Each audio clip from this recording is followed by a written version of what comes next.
What's up, everybody? Welcome back to the YouTube channel. This is Giacomo Marchese. I've been drug-free for 20 years when it comes to natural bodybuilding. Today's episode is going to be all about whether you would or would not pass a WNBF drug test.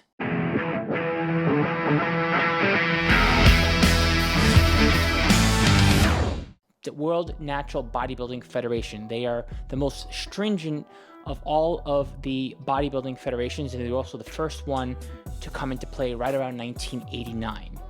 They've tested over 17,000 natural bodybuilders, which is about like 450 tests a year for the past 35 or so years.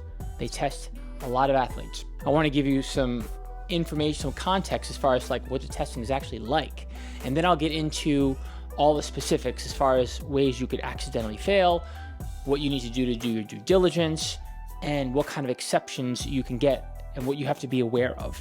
The urinalysis testing, the drug testing for that, is typically for the winners, but everyone who competes as a natural bodybuilder gets tested in one way or another.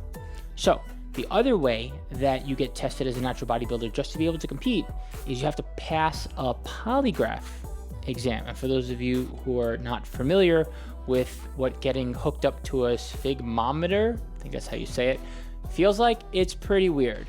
First things first, every single athlete gets a polygraph exam. Now, that's a lie detector test, right? So you get hooked up to this sphygmometer machine and they strap all kinds of things around you to measure fluctuations in your heart rate, if you get a little fidgety, this and that. And although the test is 95% accurate, sometimes as many as 20% of the people that take a polygraph exam fail it. Pretty crazy, right? And the burden of proof, believe it or not, is on you. Typically, when you fail a polygraph exam, which does happen, you wind up getting an opportunity to retake it. The sucky thing is you have to pay for it again. It's just the reality of it. And it stinks because the person who's doing the exam, it is their responsibility also to have a test that is as accurate as possible, but there is user error when it comes to polygraph. It's not a perfect thing.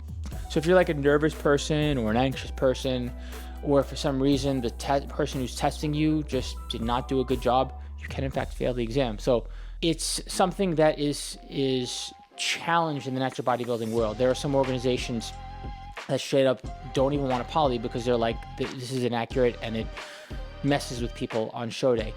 I have mixed feelings about it, but I do think that it is a way to deter people from cheating. I've been a drug-free natural bodybuilder for 20 years, competing actively for about 20 years, and a little more than that actually. And I've done at least, I would say at least 15, 20 polys, maybe more, probably more.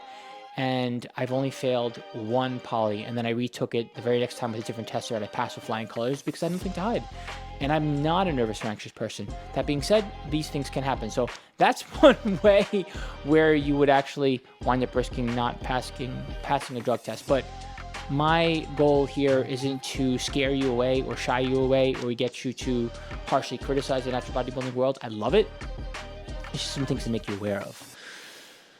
Okay, so any person who places first, especially if you win a pro card, chances are you're going to be drug tested, especially if you're going from amateur to pro. And when you're a pro, I'm honestly not sure of the specifics. In all honesty, I have not been through the urinalysis process, but many athletes have.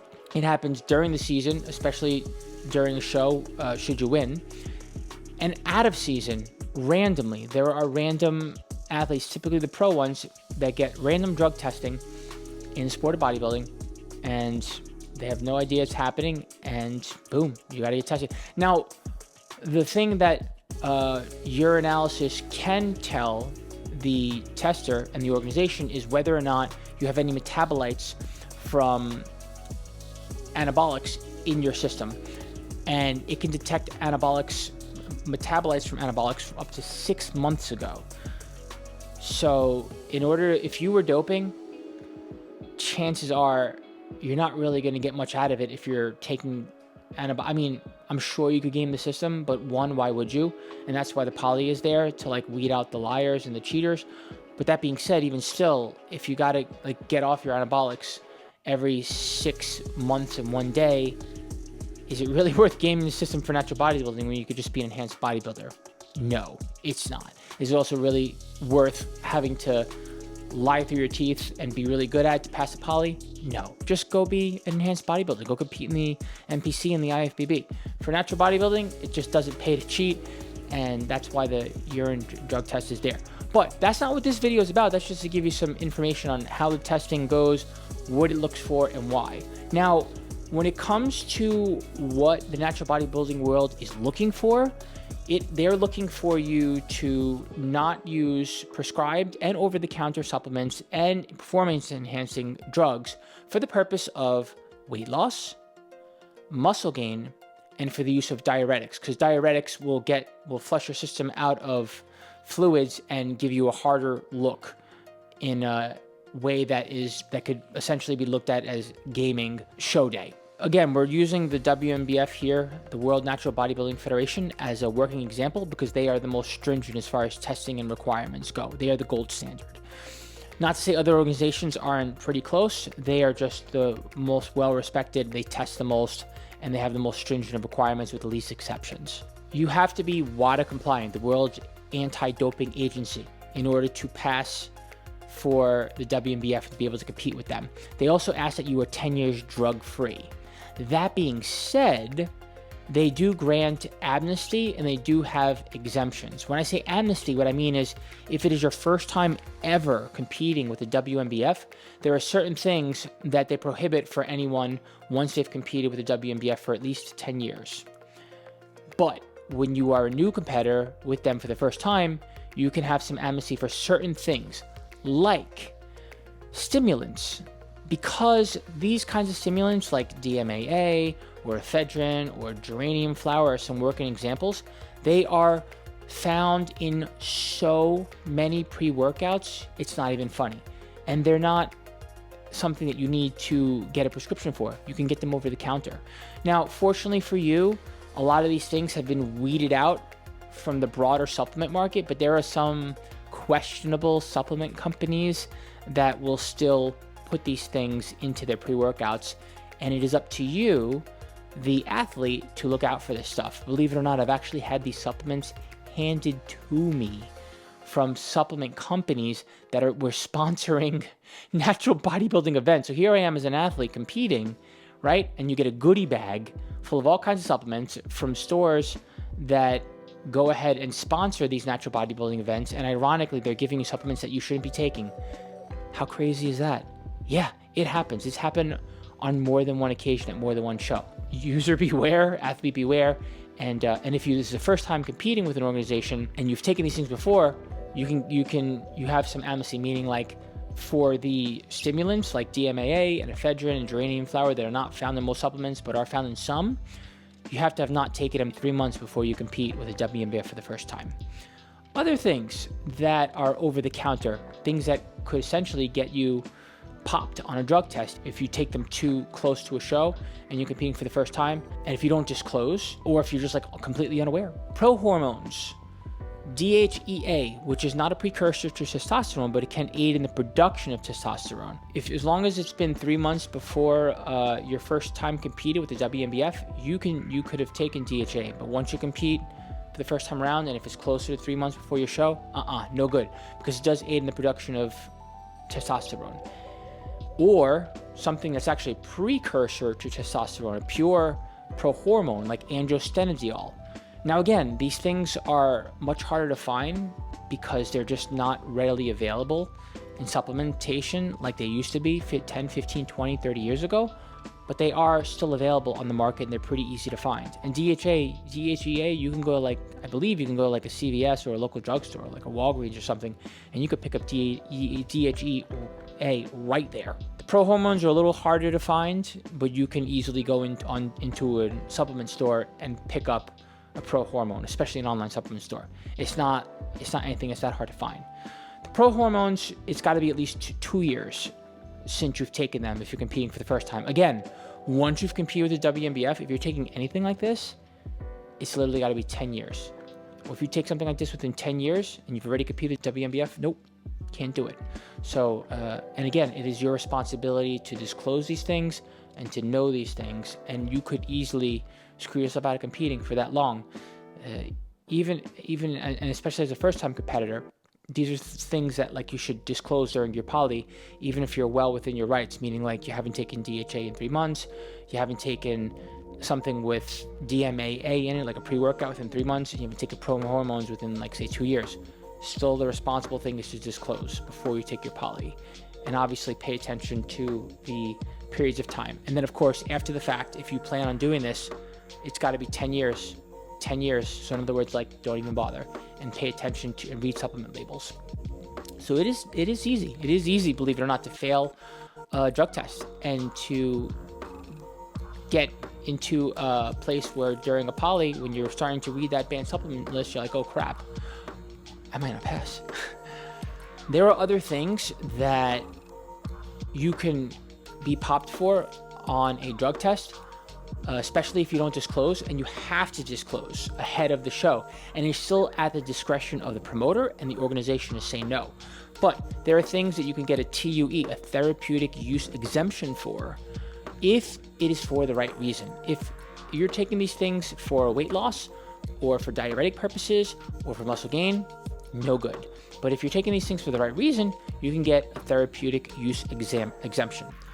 Psychomotor stimulants that you take for mental health issues or anything like that, like Adderall, for example, that's an amphetamine. You could use that for weight loss purposes. But if you're working with a mental health professional and it's for mental health reasons, like say to treat ADHD, for example, you can take that. If you're taking something like naltrexone to manage opiate use disorder that you've experienced in the past, you could take that. But these things have to be prescribed for these specific reasons, and you need to get that kind of exemption in place with the promoter and with the organization well in advance of competing. So those are some things that could obviously be misused and abused, and you need specific reasons to have an exemption for them. Other things that you can get an exemption for, specific diuretics, if they are used for heart issues. So say you're taking a diuretic for, you have an existing heart issue and you need to flush salt and fluids out of your system so that your heart could pump, because you have an actual heart issue, so your heart could pump better. That is something that you can have an exemption for. That's not a death sentence, meaning like you can't compete in natural bodybuilding anymore or at all. If you don't have an exemption like that though in place ahead of time, even if you had a heart issue, they don't care. The idea is to disclose and then request, and it's still at their discretion. But obviously for something like that, you're going to be just fine. People don't disclose all the time. They don't look into this stuff. They don't do their due diligence, and they wind up failing the drug test. It happens. I had a client once who was taking a diuretic for acne. They got into trouble because they didn't disclose ahead of time. Had they disclosed ahead of time, then it wouldn't have been an issue. Basically, with something like spironolactone, you can take that as a diuretic, and you can take that as a masking agent to cheat a drug test, right? But that's the other reason. Diuretic isn't just to like flush out your system and look a certain way, because I mean, really, you can't really manipulate water and look that good, honestly. It's not in the world of natural bodybuilding. It's more of a thing of like trying to cheat a drug test. Although some people do it to manipulate their body, and even though I don't think it's going to really do anything, it is in fact trying to game your look and look a certain way through the use of drugs. But spironolactone actually helps with acne because of the effects that hormones have on your complexion. Like it can help with that. So as long as you have a prescription, you're good to go. The only thing that they ask for something like spironolactone is that 14 days before you compete, you don't take it. Disclose. Look into the water ban substance list. Go to the website for the organization you're competing for.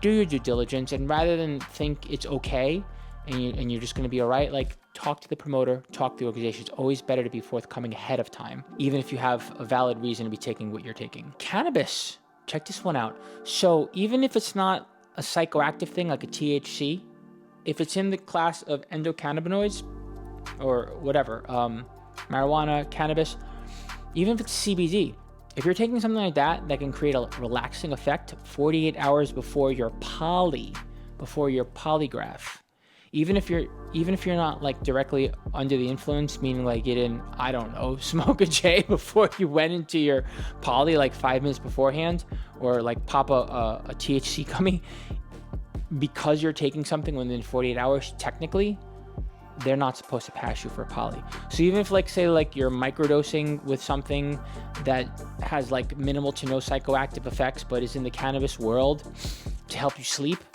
and it's within 48 hours of a poly, technically they don't have to pass you. They could fail you on the spot.